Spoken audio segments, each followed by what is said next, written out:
Bonjour.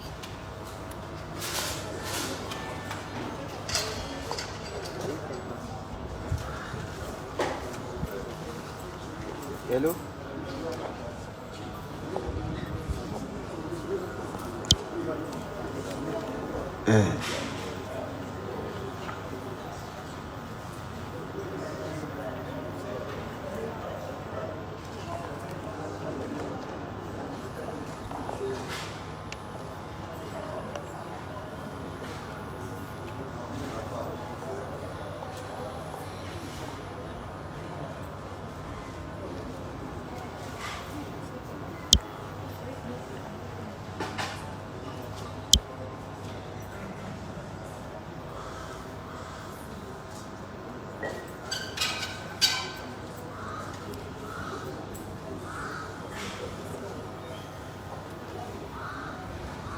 Top modèle. Coucou, bonjour. Ça va? Top modèle. Fabien va faire. Ça va moins de 1m70 à Oligate.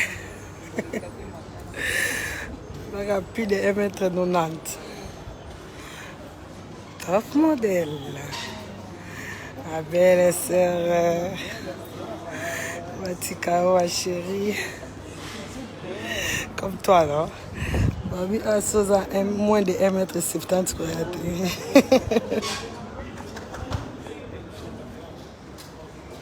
Bonjour, papa Dédé. Ça va?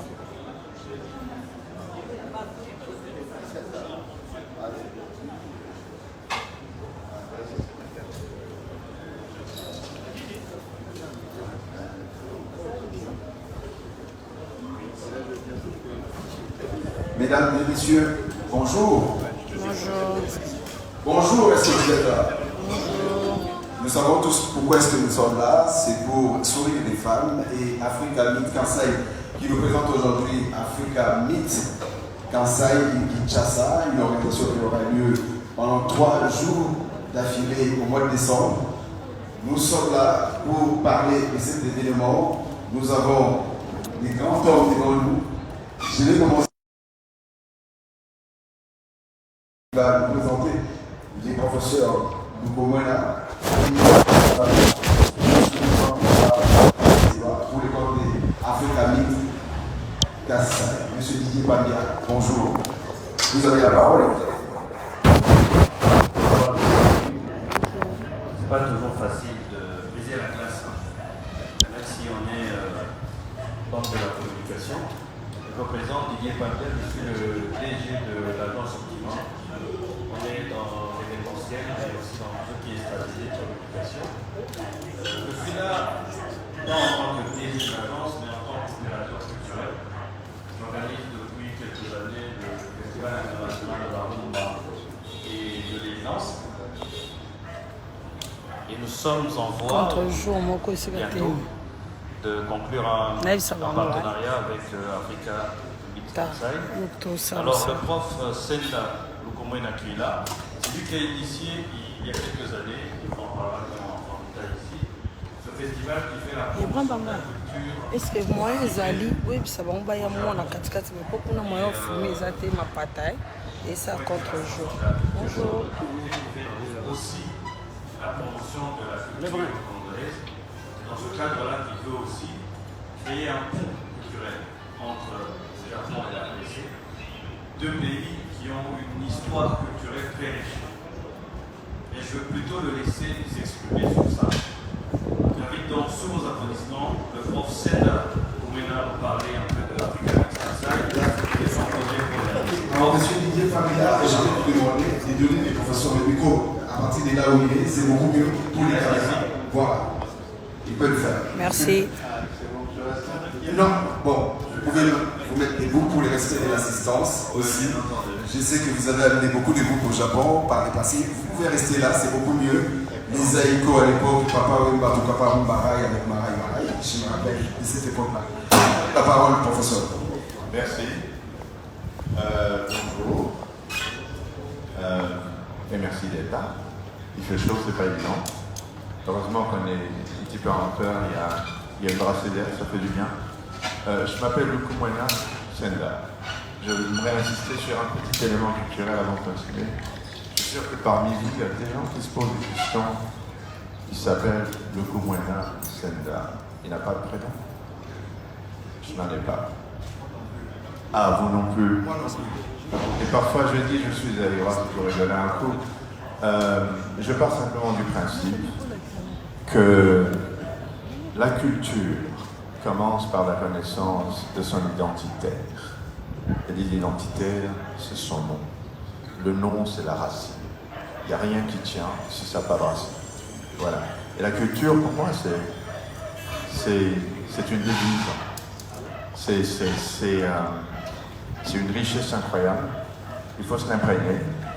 Et beaucoup de nos problèmes en tant que Congolais viennent d'une chose, c'est de la méconnaissance de notre culture, de la méconnaissance du rejet qui n'est pas volontaire, de notre identitaire. Le jour où chacun d'entre nous va vraiment comprendre, s'imprégner, se sentir congolais, se sentir appartenant à une culture, se sentir appartenir à une nation, mais pas à un espace géographique qui s'appelle le Congo, parce qu'il y a une grande différence. En ce moment-là, nous allons vraiment commencer à faire le grand pas. On va faire ce qu'on appelle en anglais le leapfrog. C'est un peu le saut frog, c'est encore quoi, ça me reviendra. Bon, bref. Voilà un petit peu le point sur lequel j'aimerais commencer avant d'arriver à Africa Meets Kansai, qui n'est qu'un prolongement de ce que j'ai essayé de faire depuis plusieurs années. Je pense que si nous avons tous une attitude de construction, nous arrivons à faire les meilleures choses et faire de ce pays, une fois de plus, un beau pays, un pays fort, et plus grand, et davantage. Je suis architecte, urbaniste de formation et designer. Architecte, j'ai fait mon école d'architecture ici à Kinshasa et j'ai fait le design urbain et l'urbanisme au Japon et aux États-Unis. Et je suis professeur d'université. J'enseigne au Japon depuis plus d'une vingtaine d'années. Et j'enseigne au Congo aussi depuis 5 ans par là. Donc chaque fois j'en viens, je fais le pont entre les deux pays. Alors, dans les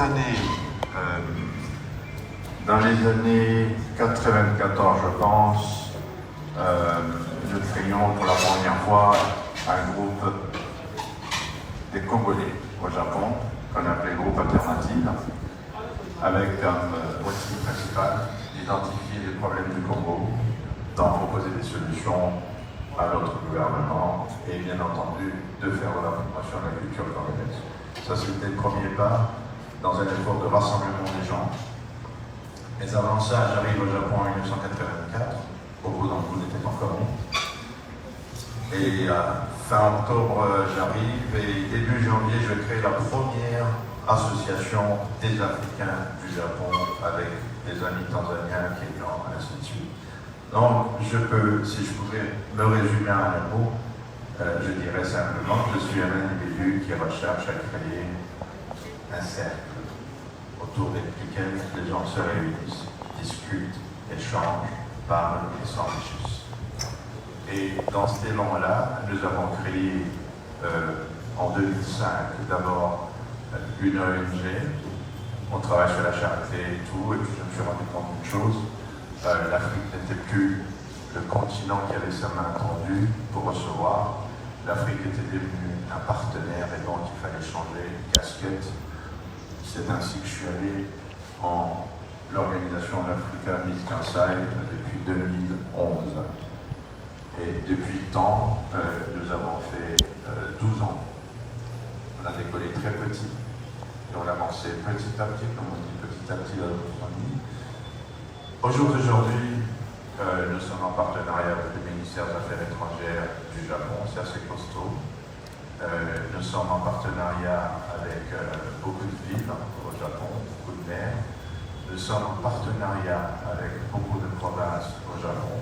Et nous sommes particulièrement basés dans la région du Kansai. C'est dans l'ouest du Japon qui reprend la deuxième ville et la troisième. Du Japon, la ville de Kyoto, la plus vieille, la plus visitée d'ailleurs, la ville de Osaka et la ville de Kobe. Nous sommes basés à Kobe parce que Kobe, c'est vraiment le centre de la mode. Et alors, dans Africa Meets Kansai, nous avons 4 axes principaux à travers lesquels on a estimé qu'on pourrait véhiculer la mode. Et je veux dire pourquoi j'ai inséré la partie mode. Alors, ce n'était pas tout à fait ce que je regardais au départ. Nous nous sommes rendus compte d'une chose, et beaucoup d'entre vous le savent, tous ceux qui ont fait un petit crochet en dehors du Congo, mais beaucoup plus particulièrement dans les pays occidentaux. Lorsqu'on parle de l'Afrique, il y a une image, et là c'est clair. Safari, les animaux, la main tendue, leur qui demande d'argent, et voilà. On a voulu montrer une autre face de l'Afrique, que nous, Africains, voulons montrer. Le Congo, que le Congolais veut montrer à la face du monde, et il n'y avait pas meilleur choix que la mode et la musique. Et donc, on a inséré l'axe mode et la musique dans l'axe qu'on avait déjà avant, qui était l'éducation, des communications, des conférences. On a inséré la partie artistique, l'artisanat plus particulièrement, parce que derrière justement l'art plastique qui est connu et étudié dans le monde entier, il y a la majorité de la partie artistique qui sort de l'artisanat. Et ça, c'est un élément que beaucoup d'artistes, et même, je dirais même, le ministère de la Culture, ne font pas particulièrement attention.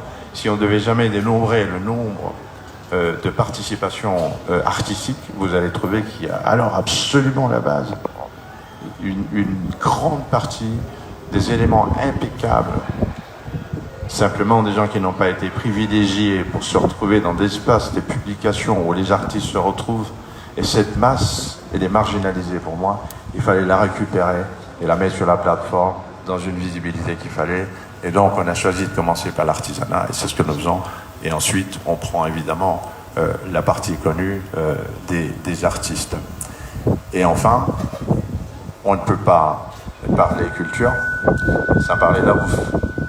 On a inséré le module de nourriture africaine. Et voilà, donc nous avons donc la partie enseignement éducatif qui reprend les conférences à travers lesquelles on véhicule le message culturel du Congo, de l'Afrique, la mode qui le fait, les arts qui le font, enfin la nourriture. Voilà en gros ce qu'est un peu plus Africa Meets Kansai. Et depuis le départ, on a fait venir beaucoup des jeunes, au fait. C'est par là qu'on a commencé. Si je peux citer un nom ici, il y a quelqu'un que beaucoup doivent connaître, Anado Kapika par exemple. Je l'ai prise à l'époque, elle avait à peine 18 ans. On a commencé le premier show, puis elle est revenue plusieurs fois au Japon. Et puis, bon, non, elle évolue assez bien à New York. Il y a pas mal de gens qu'on a eu à promouvoir. En l'occurrence, pour le moment, il y a un jeune designer, mais qui travaille, qui est à un niveau beaucoup plus élevé. Menimbuga, c'est certains d'entre vous ont déjà dû travailler avec lui dans le passé. Il est arrivé au Japon pour étudier la pigmentation du textile. On a eu une conversation et on l'a orienté un petit peu vers non seulement étudier la pigmentation, mais étudier le textile lui-même, comment arriver à la fabrication, donc partir des fibres. Et donc, si on va aux fibres, en ce moment-là, on ne va plus travailler tout à fait simplement dans l'impression, qui est l'élément sur lequel beaucoup de gens se mettent. Ça, par exemple, c'est des imprimés. Mais le Congo, le raffia, par exemple, c'est une fibre formidable que si on arrivait à la raffiner, on peut produire énormément beaucoup de choses. Et nous sommes dans un projet avec M. Paluku qui est là, ma gloire, pour créer un premier tissu africain. Et là, dans cet ordre-là, nous avons commencé par créer le Zel. C'est une marque qu'on a créée au Japon. On a introduit quelque chose de complètement différent. Le kimono est un accoutrement traditionnel japonais et le kimono est inséparable du tissu, de la soie. Alors, pour la première fois, on a proposé, les gens n'étaient pas très convaincus au départ, on a proposé d'utiliser le pagne Et on a fait les premiers kimonos en paille, c'était formidable. Et là, on s'est dit, ben voilà, on a démocratisé la mode en termes de kimono. Donc, arriver à séparer deux choses qui paraissaient inséparables, la soie et le kimono. On a séparé ces deux choses, on a gardé le kimono à la base, et on y a amené absolument le paille, qui est une autre fabrique, une autre texture. Et ça a l'air d'aller. Émilie est le designer de cette partie-là. J'aurais bien voulu amener un élément qu'il a fait, mais un élément formidable, sensationnel. On est parti de la fibre au tissage du tissu, à sa pigmentation et enfin à sa conversion en alu. Et ça, c'est un carré. Vous partez d'un carré et vous établissez ce truc-là, c'est une draperie. Le tonnerre de Dieu, il a dû l'avoir. J'aurais eu un peu de temps avant de venir, je l'aurais appris pour une exposition. Bon, bref,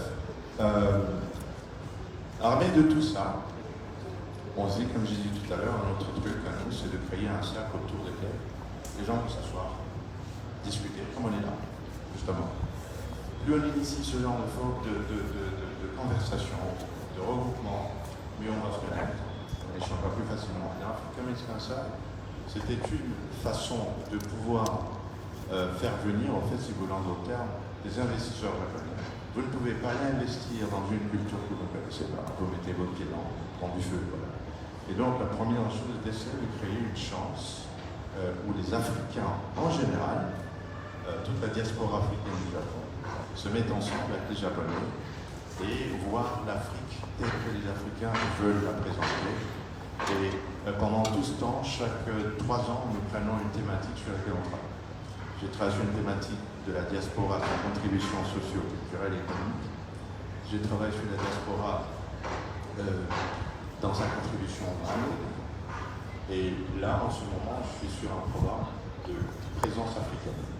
La présence africaine, pour ceux qui ne le savent pas, et tant mieux pour ceux qui connaissent l'histoire, donc au début du 20e siècle plutôt, au début du 20e siècle, il y a eu un regroupement, la présence africaine qui a été commencée par les Sénégalais, des Africains de souche, mais qui étaient éparpillés dans le monde, y compris les États-Unis. Et ce mouvement a enfin conduit à l'indépendance de l'Afrique. Et ce mouvement est à la souche du panafricanisme dont on parle assez souvent. Et voilà, le premier but a été atteint, les années 60, on est tous indépendants aujourd'hui. Et puis c'est éteint. On s'est dit, on est au 21e siècle, l'Afrique est en train de se déprogrammer, elle est en train de se déconstruire, se reconstruire sur la base d'une nouvelle révisite de l'Afrique, de l'histoire, de sa culture. Et donc nous allons arriver dans une nouvelle présence africaine qui n'est pas la même que celle qui avait lutté pour l'indépendance. Nous allons créer une présence africaine qui, elle, est la meilleure de ce que l'Afrique, la meilleure des choses que l'Afrique peut apporter. Et nous travaillons sur cette thématique-là. En ce moment, nous sommes déjà à notre 3e année. Oui, nous sommes à la 3e année. Et il est temps que nous commencions à réfléchir à une nouvelle thématique pour l'année 2023. Et je pense qu'ensemble, on pourrait se mettre à réfléchir sur cette thématique, d'autant plus que, après 12 ans, on s'est dit, il est temps de retourner à la source. Et donc, l'idée ici est de créer des partenariats avec ceux qui ont déjà un pied dans le pays, pour enfin ramener Africa Méditerranée du Japon au Congo. Dans l'entretemps, on a réussi à faire, il y a 2 ans, un élément par exemple. On a fait un hybride. On a fait faire, il y avait c'est sûrement des arts, un défilé de mode des sapeurs avec ce musicien qui a fait le folk blues, Chimamanda, qui a animé la partie. Et ces images étaient transmises en direct au Japon. Et non seulement au Japon, parce qu'on transmettait ça au monde entier. Là, on a eu beaucoup d'appels dans les États-Unis, par exemple, plusieurs souches africaines.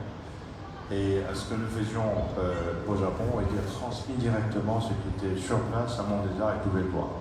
Donc, on a essayé d'utiliser au maximum la technologie pour y arriver, et je pense que nous pouvons tous désormais supprimer ces distances physiques. Et dans Africa Meet Kansai, nous disons toujours, les distances physiques, on ne peut pas les supprimer. Je suis à 15-16 000 km du Congo, au Japon. Je ne pourrais jamais supprimer cette distance, mais il y a une distance que je peux supprimer, c'est la distance de perception. C'est la distance de comment j'interprète l'Afrique en tant que Japonais, et la manière où l'Africain interprète le Japon tout en étant l'Afrique.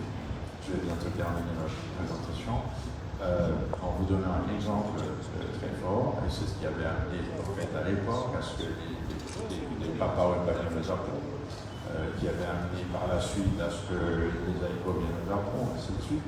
Eh ben, j'arrive au Japon dans mes premiers jours, par hasard, je le vois, il y a un type qui vendait de la musique congolaise, je dis mais c'est pas vrai, à aucun kilomètre, il y a quelqu'un qui vend que ça. Formidable, je l'aborde, en parle, il est très intéressé, il veut venir en Congo. Je dis ben là, mais il n'a pas de moyens. Je dis très bien, pas de soucis, ce qu'on va faire, j'appelle les potes, ils vont toucher. C'est ce que je fais. Il y a un ami qui avait l'espace de Martin Cabola, certains qui connaissent. Quand il a accepté de prendre les logiques et le raison, jouer avec Papa Honda, mieux, il y avait des parlages. Là, ça motivait énormément beaucoup de Japonais, de Congolais. Alors, le chargé d'affaires de l'époque, M. Kobayashi, se rend compte de ça, il dit c'est pas possible. Nous, en tant qu'ambassade, on n'a pas pu faire ça. Mais 2-3 musiciens japonais arrivent au Congo, ils ont un impact. Eh ben, je fais venir Papa Honda.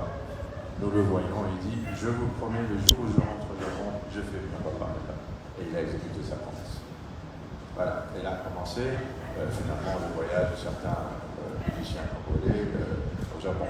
Donc, je pense qu'un individu avec juste un peu de volonté, de vision, de ténacité, peut faire énormément. Alors imaginez-vous que nous associons toutes nos ténacités ici, qu'est-ce qu'on peut produire?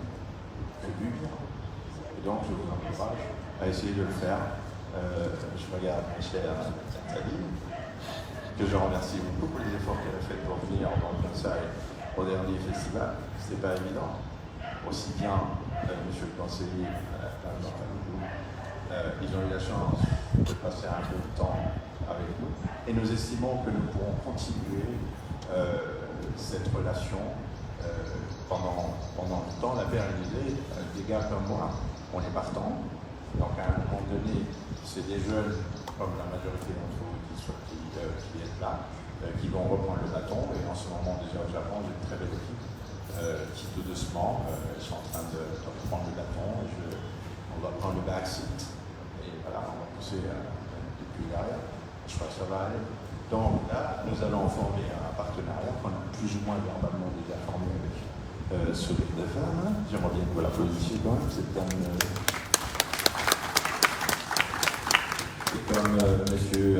Didier l'a dit tout à l'heure, nous sommes en voie de faire un partenariat avec la rumba congolaise, qui de plus en plus est très connue au Japon, et heureusement, enfin, ça vient d'être considéré comme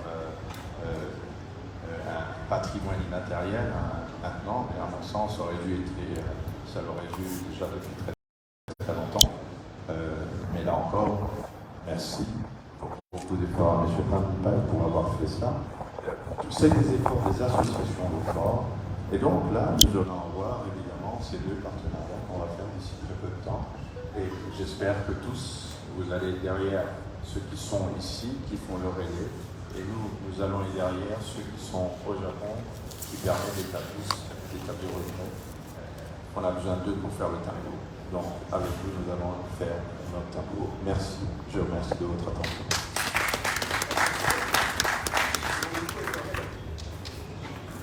De toute façon, j'ai envie de vous demander si vous aviez quel âge à cette époque-là quand vous installiez les musiciens.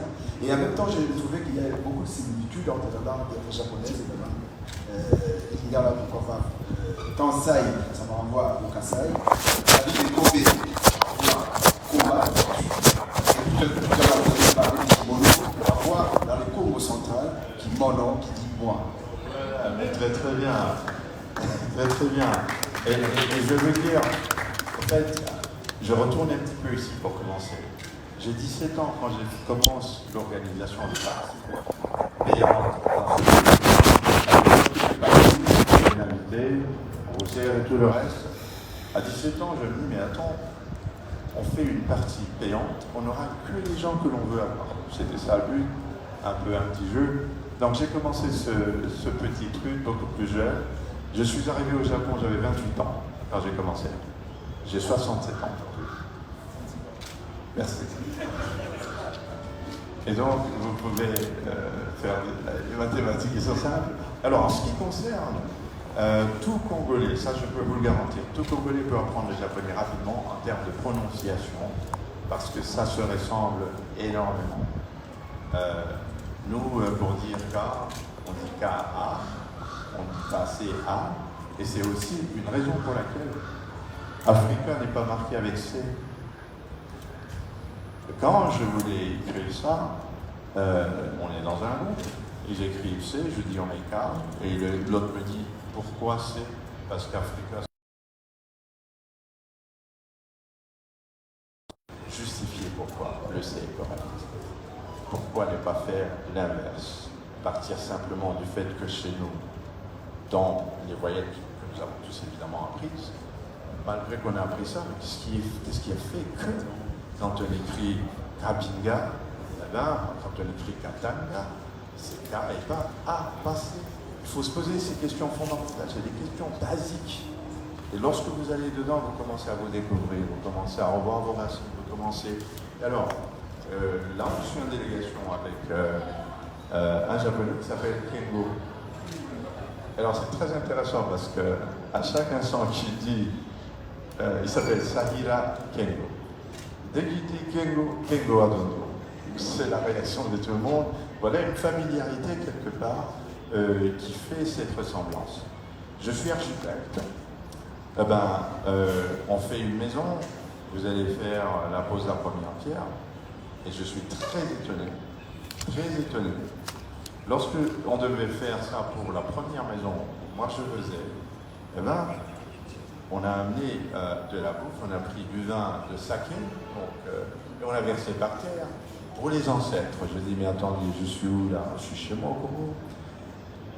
Lorsque vous examinez davantage, vous allez beaucoup plus loin, on retrouve beaucoup de similitudes, de similarités entre l'Afrique et l'Asie, et ce qui fait qu'en réalité, les Africains peuvent s'associer beaucoup plus facilement avec les Asiatiques, avec les Occidentaux. Je suis pas raciste. Est-ce qu'on peut applaudir pour le professeur? Merci beaucoup. Pour moi, il y a Aïka. Moi, c'est Kaki Yaki. Ouais, j'ai 3 cas. Alors, à cet effet, j'invite directement M. Dédé Moupassa qui va intervenir tout à l'heure. Vous avez le micro, vous pouvez vous lever. Je vous accueille à partir de votre place pour vous remettre ces micros. Il est à vous. Oui, merci. Dédé Moupassa, je suis député. Je peux faire, moi, cet député ce soir. Pourquoi? Parce que je me suis rendu compte plusieurs fois que le Parlement n'est pas connu du milieu des artistes, où les artistes n'utilisent pas le Parlement. Parce qu'il y a des volets. Dans l'entrepreneuriat, il vous arrive d'avoir des blocages. Vous avez là, vous avez tout, vous montez des bons plans et vous allez auprès du ministre de la Culture. Et le ministère de la Culture pleure comme vous. Donc ça veut dire qu'il y a quelque chose qui manque au ministère de la Culture, qui est ailleurs, c'est au ministère de métier professionnel, tout ce qui est art et tout ce que vous voulez. Et il y a aussi un ministère d'entrepreneuriat. Est-ce que faire de l'art, c'est entreprendre ou c'est pas entreprendre? Les artistes sont des entrepreneurs par essence. Et quand on dit moyenneté entreprise dans ce pays, c'est fou principalement. Parce que, le professeur venait de le dire, nous avons 60% naturellement, sans étudier, d'impacter dans ces domaines culturels.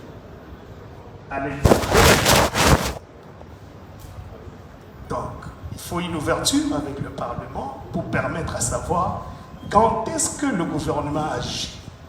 J'étais dans un show de mode où j'ai entendu des gens présenter, on n'est pas soutenu par le gouvernement, ça c'est quel gouvernement et tout. J'ai dit, mais voilà ça. Le mois qui vient de se passer, c'était des mois de préparatifs du budget. C'est là-bas, d'abord, il faut vous faire agréer, il faut que vous soyez connus. L'État n'agit qu'auprès des gens qui connaissent. Dans le football, vous pouvez jouer comme vous voulez. Si vous n'avez pas une licence, vous ne jouez pas dans une équipe qui est connue, vous n'aurez jamais de substance.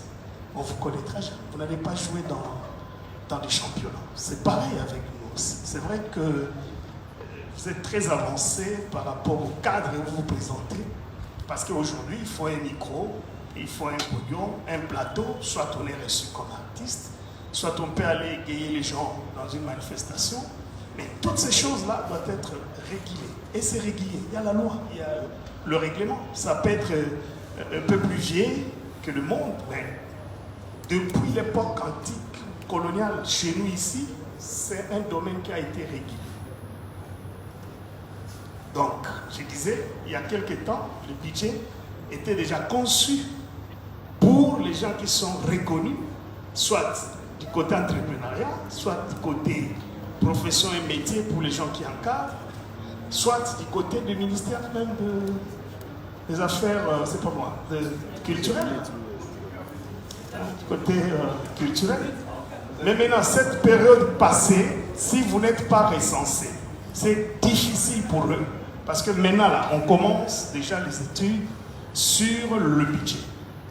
Combien parmi vous ont approché le ministère pour déposer leur programme annuel de l'année prochaine?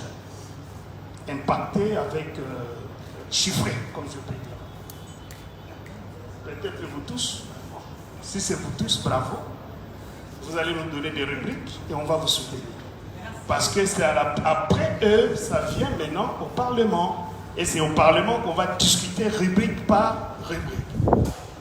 On peut améliorer si nous estimons qu'il faut un festival à la hauteur de la République.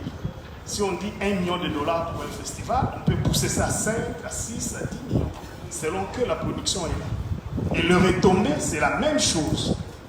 Chaque fois, vous demandez ce que l'État peut faire pour vous, mais pendant que vous êtes des entrepreneurs, c'est sur vous qu'on peut gagner. On me raconte qu'il fallait il a dû vendre 50 exemplaires, 50 000 exemplaires.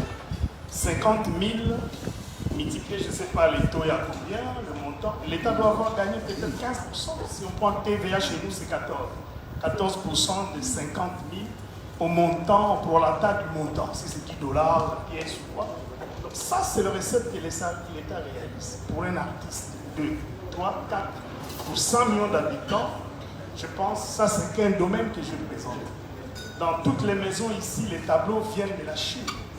Par contre, la Chine n'a pas ce paysage dont le monde a besoin de voir, le paysage du Congo. Notre baobab, là, si on n'a pas l'occasion de le voir, le tronc de cet arbre, c'est des diamètres, je ne sais pas, vous pouvez trouver pour 20 mètres. Donc, ça, il n'y a qu'au Congo que vous pouvez voir ça. Mais si vous avez ça dans les tableaux, vous pouvez vendre le monde entier, multiplier cela. Dans l'entrepreneuriat, vous avez l'industrie culturelle qui doit être complétée. Donc, je tenais vraiment à donner cette ouverture pour que vous trouviez de l'intérêt dans ce dont vous donnez du pouvoir du côté du Parlement, parce qu'ils ne sont que des représentants. Toutes les matières doivent venir de vous. Et c'est comme ça que nous, on a monté avec Didier Moumengi, Ados Lobassi, Christelle et tout. Nous avons un caucus de députés issus du monde culturel. Et nous fonctionnons. Donc, de temps en temps, s'il y a des manifestations, n'hésitez pas, s'il y a des problèmes, n'hésitez pas aussi à les poser en association. On n'est pas loin de vous, on n'est pas si spécial que ça, si c'est que vos serviteurs de l'autre côté. Maintenant, il faut faire cette ouverture avec les parents. Il ne suffit pas de prier chaque matin, midi, soir, mais vous pouvez agir avec eux, parce qu'ils sont avec vous. Merci. Merci à vous, M. Dédé, du passage. Je pense au festival Nzenze de l'époque, dans le Katanga. La ministre de la Culture devait être normalement avec nous, mais elle est empêchée. Mais le directeur du cabinet qui représente valablement les ministres, le professeur Joseph Ibongo est avec nous. Nous vous donnons la parole. Merci. Bonsoir chers amis. Ici évidemment j'ai plusieurs casquettes, j'ai plusieurs masques. On peut dévoiler l'un ou l'autre. Tout dépend de ce qui peut être utile pour vous. Mais est-ce que vous vous rendez compte qu'aujourd'hui, dans cet espace de la suite du Musée national de la République démocratique du Congo, il y a 3 assises. Au rez-de-chaussée, il y a 2 assises. Et ici, au premier niveau, il y a également 7 rencontres. Ce que, pour l'entrepreneuriat, on a besoin des espaces. N'est-ce pas? Vous êtes d'accord avec moi? On a besoin des jeunes comme vous. N'est-ce pas? On a donc besoin de la créativité. J'ai l'expérience de voyager entre 3 institutions d'enseignement supérieur artistique. Je suis professeur à l'INA, l'Institut national des arts. Je suis à temps plein, en dimension culturelle, mais aussi en art dramatique, où je donne des cours d'esthétique, des arts de spectacle. Je suis professeur des arts, d'histoire de l'art, à l'Académie des Beaux-Arts. Je suis professeur également d'histoire de l'art à l'ISAM. Et j'ai l'avantage d'avoir assisté à la programmation des enseignements. J'ai été à l'orée du second cycle, ce que nous appelons maintenant le master, aussi bien à l'INA, à l'Académie des Beaux-Arts et à l'ISAM. Mais je suis aussi conservateur de l'Institut des musées nationaux du Congo. L'espace où on se trouve, eh bien, j'en suis le géniteur. C'est donc cet espace qui, par la passion qui a été la nôtre, m'a permis de construire le Musée national de la République démocratique du Congo pour ce pays. C'est une aventure qui commençait avec la Corée du Sud, avec une rencontre de ministre coréen des Affaires étrangères en 2011 et avec le consortium Samyang University, nous avons mis en place un plan stratégique, ce que vous peut appeler le master plan, parce qu'il fallait qu'on ait un contenu pour ce musée. Il fallait élaborer un contenu, il fallait élaborer un plan stratégique et il fallait même un contenu des expositions qui sont ici. Et donc, je venais pour ma part vous transmettre, vous contaminer de la passion qu'on doit avoir pour les arts. Si on n'a pas de passion pour nous réaliser quelque chose qu'on a dans le cœur, eh bien, l'œuvre sera, j'allais dire, amordée. Et aussi, il y a une magie de la rencontre. Cette rencontre, comme celle-ci, c'est une mise en place de personnalités diverses, comme vous êtes ici. Et il suffit donc de mettre en place des compétences, des intelligences, des visions, pour que finalement, ce qui n'était qu'une vision d'un individu, eh bien, devienne un déclic pour les uns et les autres. C'est pourquoi il faut un partage, dit-il. Il faut un partage des visions, il faut un partage des rêves, il faut un partage d'espoir. Et moi, je suis venu vous donner cet espoir, puisque vous êtes des jeunes. Et les jeunes, s'ils ont un cadre dans lequel ils peuvent exploser leurs rêves, leurs ambitions, leurs compétences, eh bien, cela devient une entreprise. Et l'entreprise peut commencer par l'idée. Je suis sûr que vous êtes tous artistes ici. Les choses commencent par un projet. Le projet, c'est dans la tête. Le mental doit travailler. Le mental doit être une créativité qui devient finalement une lumière qui vous porte au loin dans l'entreprise. Une rencontre comme celle-ci doit provoquer en vous un déclic. Et il faut être attentif à écouter les uns et les autres pour que finalement, ce qui était un rêve d'un individu devient un rêve collectif. C'est pour ça que vous avez besoin de vous associer les uns les autres. Vous avez besoin d'une corporation. Vous avez besoin d'être ensemble et de vivre ensemble, se partageant les rêves et les ambitions. Voilà ce que je venais vous transmettre ou contaminés. Parce que nous sommes dans des enjeux tels que, le professeur l'a dit, on a besoin d'une réappropriation, on a besoin de ressources. Et ces sources, vous avez, c'est des ressources patrimoniales. Je suis heureux qu'on ait choisi ces lieux ici où se trouvent les collections nationales, les collections, les réserves, vous avez ici les réserves, mais vous avez aussi les salles d'exposition, où les artistes que vous êtes devriez visiter chaque jour, devriez visiter tous les jours, devriez visiter toujours. Quoi? Visiter le patrimoine qui est mis à disposition ici. Et vous avez certainement des conservations qui vous y aident pour découvrir, pour vous redécouvrir, pour vous réapproprier ce qui est l'œuvre millénaire des générations passées et qui viennent à des générations d'aujourd'hui et de demain. Comment rompre avec ces sources patrimoniales? Comment rompre avec ce qui a été, j'allais dire, à la base, comme source, à l'origine des créations millénaires et séculaires qui sont maintenant ici dans les musées? Savez-vous que la Belgique et le Congo venaient de signer un accord bilatéral? Et cet accord bilatéral, la jeunesse a été mise en avant-plan. Il s'agissait donc d'une éducation à la jeunesse, justement la diversité des expressions culturelles. Et nous sommes actuellement dans la diversité des expressions culturelles. En étant au musée, j'ai découvert des aspects inouïs des savoirs et des savoir-faire de nos aïeux. C'est ici, en étant au musée, où l'on peut découvrir, où on peut se ressourcer. N'hésitez pas, vous qui êtes artiste, de visiter chaque jour, de visiter de tout temps et toujours le musée, parce que c'est le patrimoine. Le patrimoine étant ce que nous avons reçu de nos pères, de nos aïeux, de nos anciens, et qui nous parviennent, parce que nous aussi, à notre tour, nous le ferons parvenir à ceux qui viendront demain. Donc, il y a ces enjeux de la restitution des biens culturels. Il y a aussi les enjeux, finalement, de la renaissance africaine. Partout dans l'Afrique actuellement, on parle de la renaissance africaine.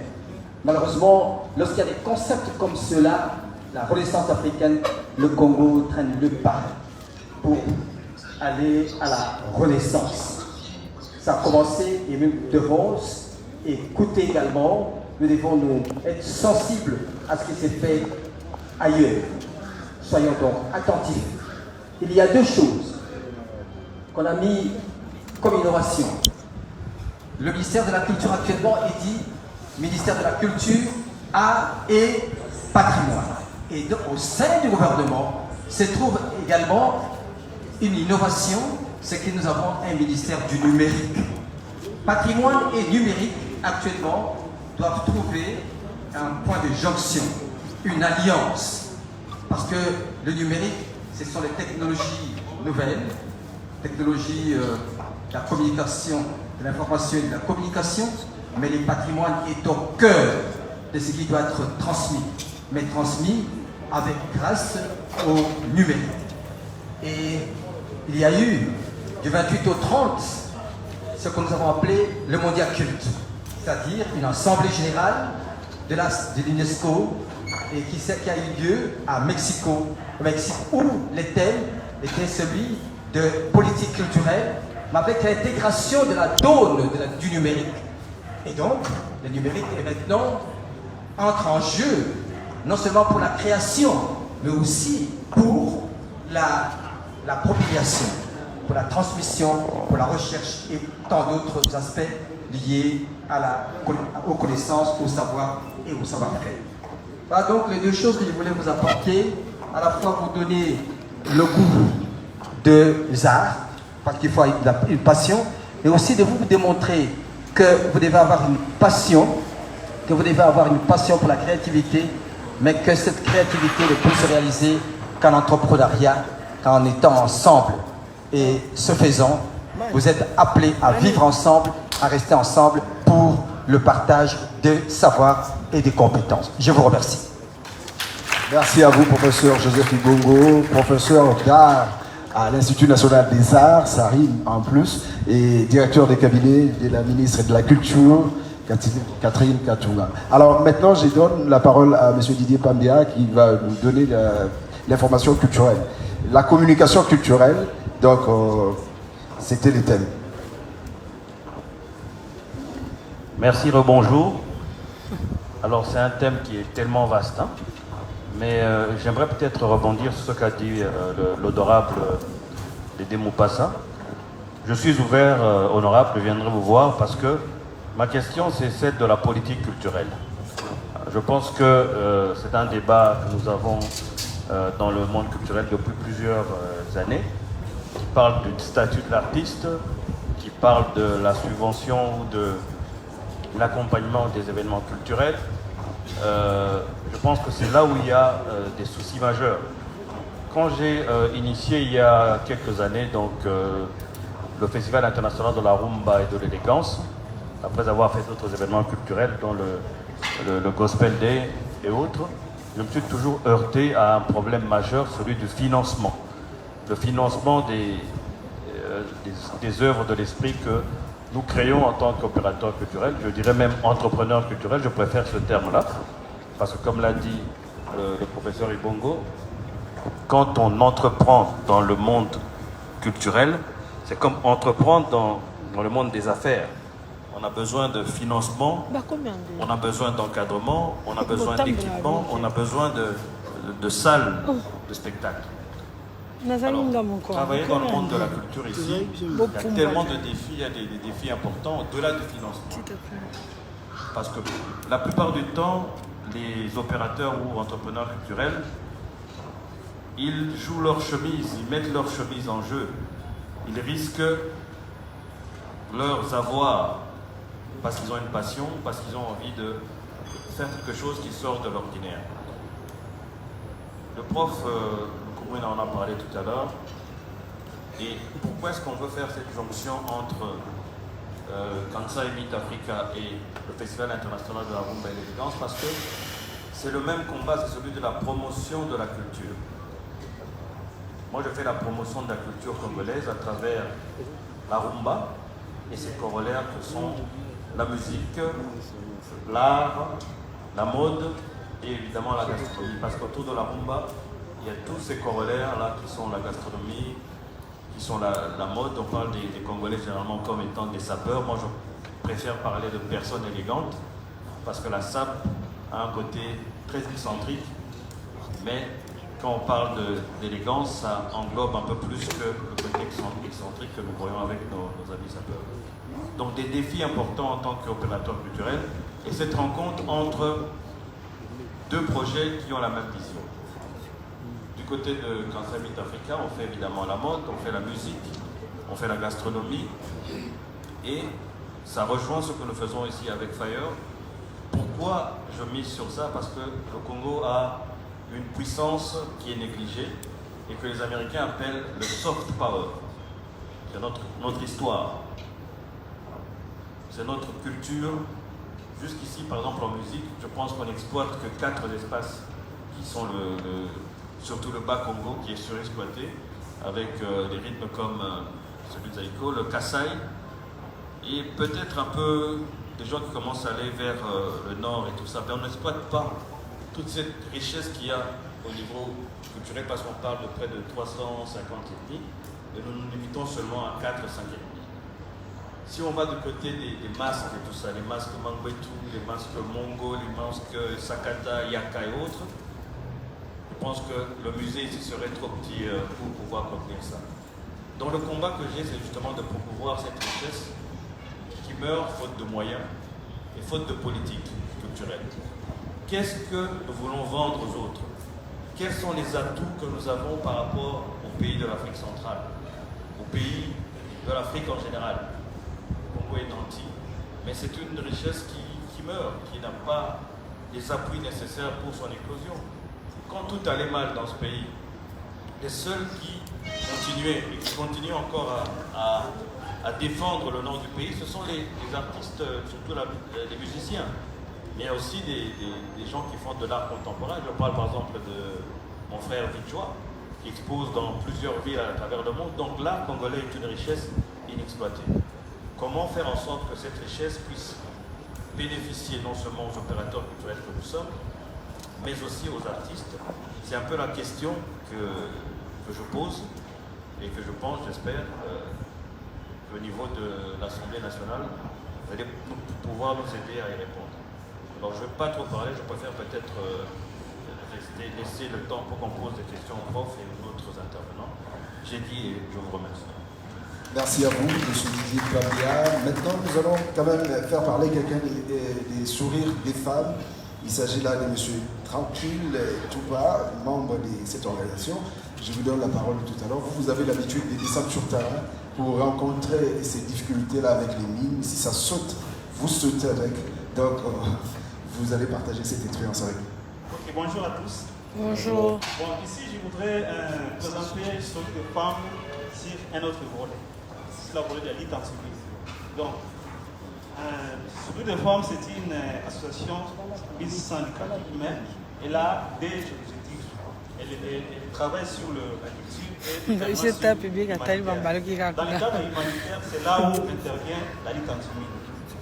Celui des femmes a fait suivre ces affaires ou ces éléments dans le domaine public.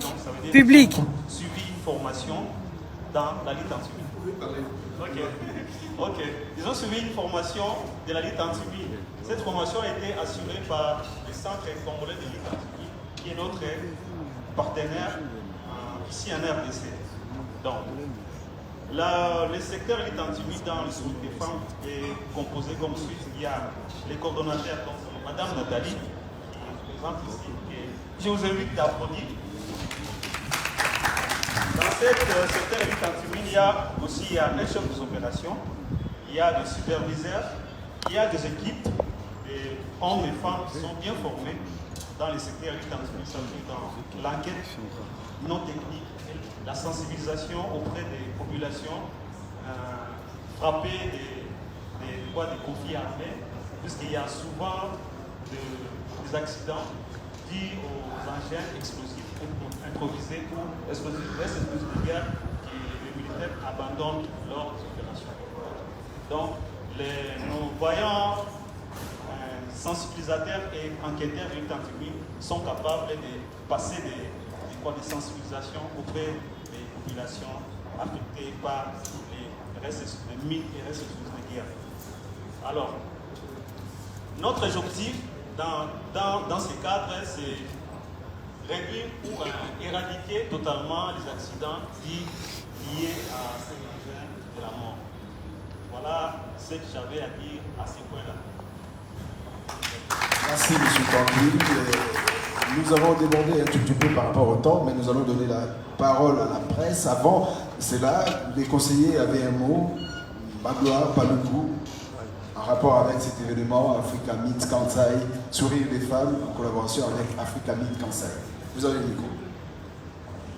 Bien. Bonsoir. Je pense que je vais mettre là.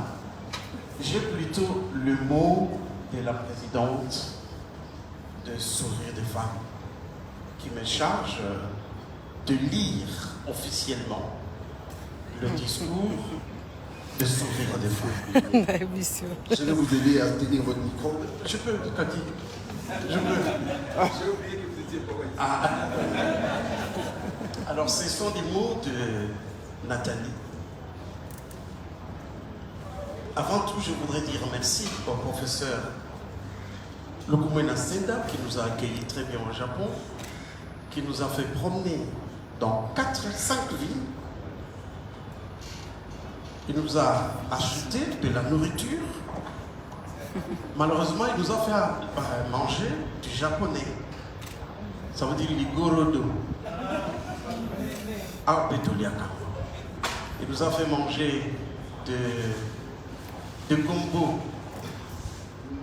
Dongo toliaka. Il nous a fait manger de haricots non cuits. Yamobeso. et pas Nabiso Nagoma, Tulia Kango, Moucheko. Il nous a fait manger de mbala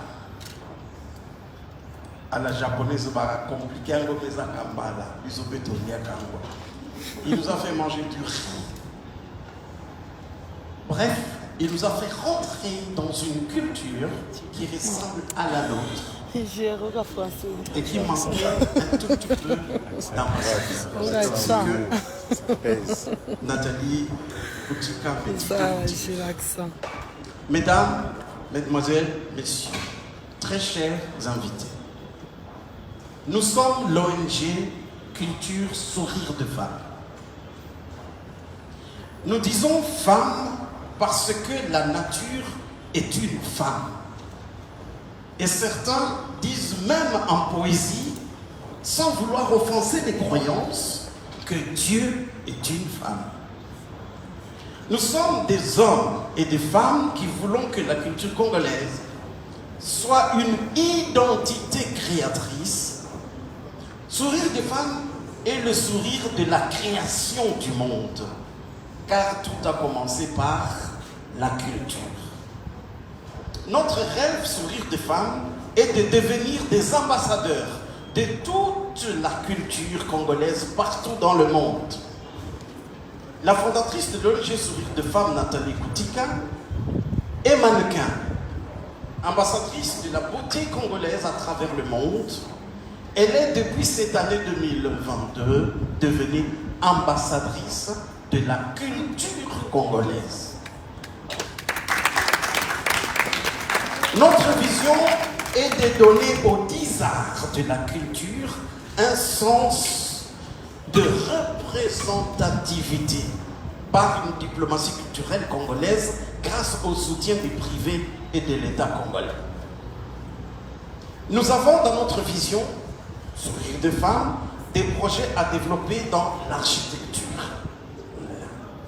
la sculpture, les arts visuels, la musique, la littérature, les arts de scène, le cinéma, les arts médiatiques, la bande dessinée et le numérique.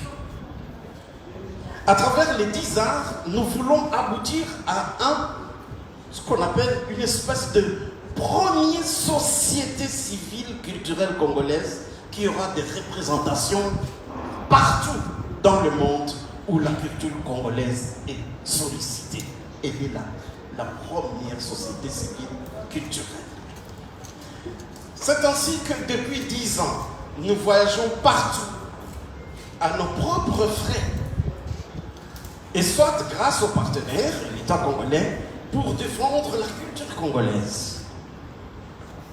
En Europe, en Asie, en Afrique et bientôt en Amérique, nous avons toujours été au premier plan. Mesdames, Mesdemoiselles, Messieurs et très chers invités, la culture est scientifique et c'est un ensemble des sciences.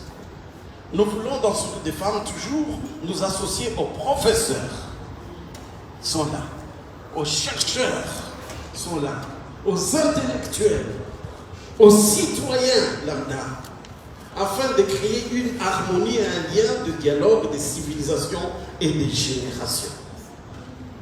Nous avons des créateurs, sont là, des écrivains, des modélistes, des stylistes. Je suis habillé par un styliste de Sourire de Femme, le brun. Je suis son mannequin, bizarre. Des mannequins, les inventeurs, les penseurs, les volontaires et des humanitaires qui travaillent d'arrache-pied pour l'identité congolaise, la sauvegarder et la promouvoir. Pour terminer, nous disons merci à tous les partenaires, à nos membres d'honneur, à nos membres fondateurs, à nos membres sympathisants pour cette journée d'échange. Mention spéciale au professeur Lukumu Nasenda de Africa Med Kansai, ce vaillant défenseur et promoteur de la culture congolaise qui nous a invités au Japon, d'où nous venons depuis 2 semaines. L'activité de ce mardi 18 octobre 2022 est un prélude des journées scientifiques que nous préparons pour décembre prochain. Veuillez en saisir l'importance et la véracité de notre engagement culturel. Je vous remercie. Nathalie Boutika.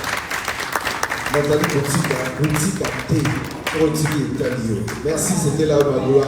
Nous allons passer directement au jeu des questions et réponses par rapport aux confrères qui sont ici.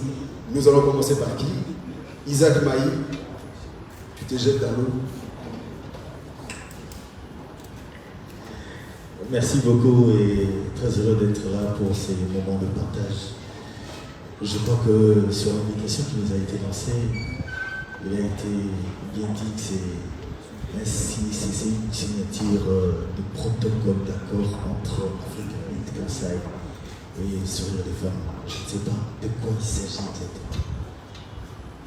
Quelle est la profondeur de cette signature, de ce protocole d'accord que vous nous mettez aujourd'hui à la disposition. Et tout à l'heure, nos amis nous ont mis de l'eau dans la bouche parce que moi je voulais savoir, le prof a beaucoup plus d'expérience du côté du Japon, ça fait plusieurs années que vous êtes là. Les accointances, les parallélismes, les similitudes entre la culture japonaise comme le vous ne pouvez pas nous jeter dans l'eau comme ça sans qu'on sache qu'est-ce qu'on va retrouver là-bas, qu'est-ce qu'il y a de plus proche entre le Japon et les Congo qui vont faire que ces deux peuples puissent s'unir et partager des moments de convivialité. C'est merci. Professeur Moukoumona, les questions vous sont posées. D'accord, merci. Très rapidement, je vais répondre à votre question. Merci de me l'avoir posée. Africa Meet Kansai, j'aimerais d'abord définir très rapidement ça. Le Kansai, c'est la région la plus vieille du Japon, culturellement parlant. L'Afrique, c'est la plus vieille terre du monde. Donc, nous avons déjà deux premiers éléments qui font la base. Ensuite, un partenariat, il se fait entre deux individus qui n'ont pas la même chose, mais qui se complètent. Et vous l'avez très bien dit, j'ai plus mes pieds au Japon, des accointances au Japon, et Sourire de femme à plus au Congo que je n'ai. Ça constitue l'élément du pont. Donc on a deux éléments qui s'attirent. Nous menons le même combat. Et par conséquent, comme on le dit assez souvent, l'union fait la force, et tout à l'heure je disais, nous créons un cercle à tout moment autour duquel les gens vont se mettre ensemble pour pouvoir travailler. Et si on se met ensemble, eh ben, déjà rien que ce fait-là, on aura associé nos différents cercles, on aura associé nos différentes affinités, et on aura fait de la force. Du point de vue du contenu, nous sommes tous dans la rôle, on est tous dans la nourriture, on est tous dans la gastronomie, on est tous dans la création artistique. Et par conséquent, il y a tellement d'éléments entre nous qui vont faire que nous ferons quelque chose de beaucoup plus fort que si Sourire de femme le faisait indépendamment, que si Africa Meet Kansai le faisait indépendamment. Voilà en gros le contenu de ces partenariats est celui de renforcer les capacités pour faire rallier davantage le Congo à travers le monde. Isaac, j'avais oublié tout à l'heure de te présenter complètement. Kill 24, Isaac était là. Est-ce qu'il y a un autre confrère qui voulait poser la question? Bientôt on va clôturer, on va finir. J'ai vu beaucoup d'artistes, un clin d'œil particulier à Frédéric Legoulé. Et je ne t'ai pas vu il y a longtemps. S'il vous plaît. Ma question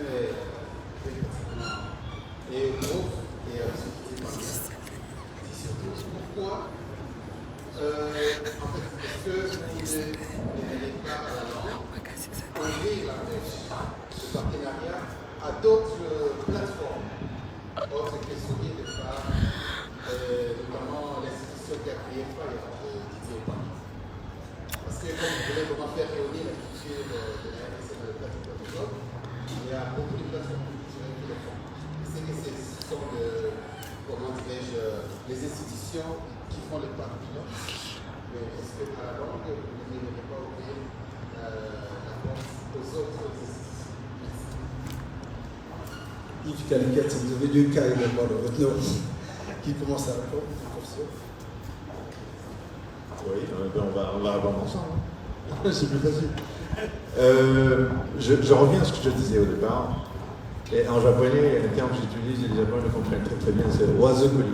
Wa, c'est le cercle. C'est l'élément qui réunit. Et quand vous avez un cercle, eh bien, l'une des choses les plus importantes du cercle, c'est qu'il n'y a ni dessus ni dessous. Il n'y a pas de rang. On est autour d'une table ronde. Donc tout le monde est égal. Et c'est ouvert. Le cercle, il est fermé à l'intérieur, mais sur sa partie externe, il est ouvert, mathématiquement parlant. Toujours. Et par conséquent, nous sommes, sans le vouloir, ouverts à tout le monde. Merci, prof. D'abord, j'ai connu le prof par le canal d'un ami que vous connaissez, Zachary Bababaswe. C'est lui qui m'a dit, Didier, par rapport à ce que tu fais, je pense qu'il y a une personne qui t'intéresserait. Et il m'a donné les coordonnées du prof Koumena, je l'ai appelé, et tout de suite, comme c'est quelqu'un de simple comme je les aime, il m'a accueilli, on a discuté, quand il est arrivé à qui, on s'est vu. Et je pense qu'il y a de cela peut-être 3 ans ou 2 ans, on a déjà commencé à parler d'un pont qu'on pourrait faire entre le Japon et la RDC du point de vue culturel. Mon idée initiale, c'était de se dire que voilà, papa est allé au Japon et on s'appelle, il y a quelques années, il y avait un orchestre des jeunes japonais qui étaient venus ici et qui avaient créé un orchestre avec lui. Je voulais les retrouver pour les inviter au festival de la rumba. On voulait faire un spécial Papa Web. Et le prof a dit, écoute, ce n'est que partie remise, on va relancer. Et là maintenant, on est au point de se dire qu'en juin prochain, parce que le festival de la rumba c'est au mois de juin, et que nos acquaintances se font au niveau de la musique, de la gastronomie et tout ça, en partenariat, je l'espère, avec le ministère de la Culture cette fois-ci, on va faire venir des artistes et nos amis du Parlement, des artistes, des cuisiniers ou un cuisinier, des artistes au niveau de la mode, ça se fera déjà au mois de décembre, le 17 ici, mais la mode aussi, pour qu'en juin prochain, il y ait une plateforme RDC Japon dans le cadre du festival de la rumba et de l'élégance que nous faisons depuis 2 ans maintenant avec Rumba Parade. Au lieu de disperser les efforts, on s'est mis ensemble, on travaille aussi avec l'Académie de Beaux-Arts. Donc ça rejoint votre souci de se dire de ne pas rester fermé. Généralement, nous les Congolais, on a tendance à garder pour soi ce qu'on a. J'apprécie d'ailleurs le fait que Madame Nathalie Ursule soit venue me voir, mais on était déjà aussi en contact avec le prof. Ça veut dire qu'il y a quelque chose que l'univers veut ouvrir, créer, à mis sur pied, pour que nous puissions ensemble faire justement rayonner, comme l'a dit le prof, qui a tellement d'atouts. Première étape, eux viennent ici, et je l'espère, deuxième étape, nous allons avec un avion affrété par le ministère de la Culture au Japon. Merci. Nous avons largement débordé, je n'aimerais pas abuser du temps du musée. Donc nous allons prendre 2 petites questions. Je dis bien 2 petites questions. Nous commençons ici, vous vous présentez et puis nous en clôturons. Merci pour la parole. Je me nomme Steve Bandoma, artiste opérateur culturel et politique. Juste une préoccupation. S'il vous plaît. Pardon? Oui, bien sûr. Une préoccupation. Je crois que nous sommes dans le concert de nations, le concert des cultures du monde. Alors, ma crainte est que l'Afrique, ou le Congo en particulier, nous reste en position de quémandeur, recevoir que des autres. Nous sommes dans les échanges de cultures. Donc, on retrouve beaucoup de nos cultures, notre cuisine, notre art culinaire au Japon et consorts. il y a des noms qui a des similitudes. Cela veut dire que l'Afrique, c'est le berceau de l'humanité. L'Afrique réclame sa place, son droit d'aînesse. Alors nous devons quitter cette attitude d'avoir la main tendue. Moi, ma curiosité est celle-ci. Donc c'est pour ce genre de projet d'espèce. Parce que je crains qu'il y ait encore la post-colonisation culturelle. On a déjà vu, avec ce que nous avons à faire avec l'Occident, on en a déjà subi, les corollaires sont là et palpables. Mais aujourd'hui, c'est l'Asie. Là où nous sommes, c'est dans la cartographie quinoise, c'est appelé Asian City, la cité asiatique. Pour la quasi-totalité des grandes constructions qui nous environnent émanent des investisseurs asiatiques. Pour ce projet d'espèce, est-ce que le Congo va-t-il aussi contribuer en termes de finances, car n'oubliez pas que la main qui donne pose toujours des politiques et des injonctions. Quand je vois un tel musée, cet édifice, je salue mon aîné, le conseil pour avoir investi autant d'énergie. Mais le financement est quasi totalement coréen. Donc le Congo n'est là que pour attendre des injonctions. Je crains qu'il y ait une post-colonisation dans le jour à venir. Voilà pourquoi nous ne devons pas seulement que proposer de projets, aussi contribuer financièrement et surtout le point de vue. Merci. Monsieur Yves Baldoma, merci pour votre contribution. Je pense que ce soit une question. Hervé Bouilly, il faut clôturer avec une courte question, une petite question. Donc voilà, je vais tout droit. J'ai l'impression que cette interview va vous conseiller. Ma question est par rapport aux interventions de Palou et de Bambia, Didier Bambia. Curieusement, vous n'avez pas vraiment présenté au public cette coopération entre le Japon sur le plan culturel, parce qu'il y a eu à l'époque le danseur Rajakula, Papa Opa, mais curieusement vous avez effleuré, par le quoi effleurant, parlant de vous, en réalité aussi, on doit apporter quelque chose. Et par rapport à cette plateforme, le Congo va apporter quoi, le Japon va apporter quoi. Et je chute, et j'ai pris les députés, et dès que passe à ça chute. Par rapport à la politique culturelle, qui a peur d'endosser cette politique culturelle, le législatif ou l'exécutif, parce qu'on a même ça traîné au niveau de l'Assemblée nationale. Merci. Sourire des femmes, pas si mal raté. Mon corps, donc je trouve que quelques besoins à sourire. Oh là, le baïté, yango. Ouais, puis sourire des femmes, il va plus qu'à sourire encore. Alors, vous avez la parole. Alors, je pense que c'est... Merci d'avoir fait une très bonne question. Qu'est-ce que le Congo a apporté? Le Congo a beaucoup apporté. Et je pense que dans son introduction, le prof en a parlé. Quand il a fait dernièrement Kansai Meet Africa, il y avait un mélange qui s'est fait entre le raffia congolais et le kimono japonais. Et il est en train de parler de cette possibilité de transformer ce raffia et de le rendre exportable. Moi, je n'ai aucune inquiétude par rapport à la culture congolaise parce que c'est une culture qui est exportable dans tous les coins du monde. Il suffit juste de pousser les opérateurs culturels. Je le fais en tant que privé. Je me rapproche de Kansai Meet Africa pour dire comment nous pouvons aller les appuyer de manière à faire de ce pont culturel au niveau du Japon. Il y a beaucoup de choses à faire, à présenter. On parle de textile, on parle de raffia, mais il y a d'autres formes de tissus ou de travail du bois, de travail des peaux qui peuvent se faire dans ce genre d'échange. Il n'y a aucune inquiétude à mon avis à ce niveau-là.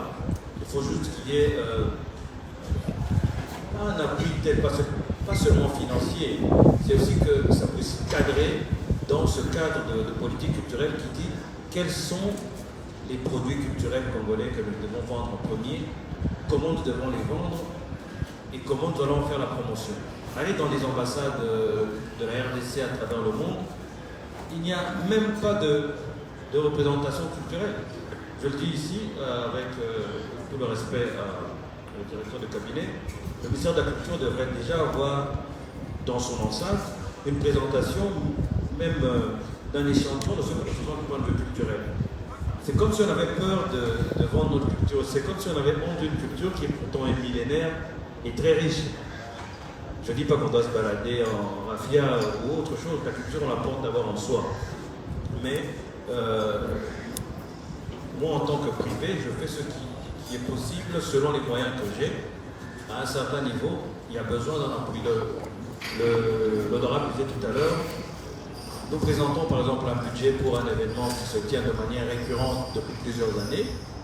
Il faudrait que ce genre d'événement qui fait la promotion de notre culture, pas seulement ici, parce qu'on fait aussi, par exemple, j'ai voyagé en Côte d'Ivoire pour parler du festival, on peut aller dans d'autres pays, il faut qu'il y ait dans le budget de l'État une ligne inscrite où on dit voici des événements qui ont déjà fait leur preuve parce que ça fait 4 ans, 5 ans qu'ils existent et que le gouvernement appuie ces événements-là.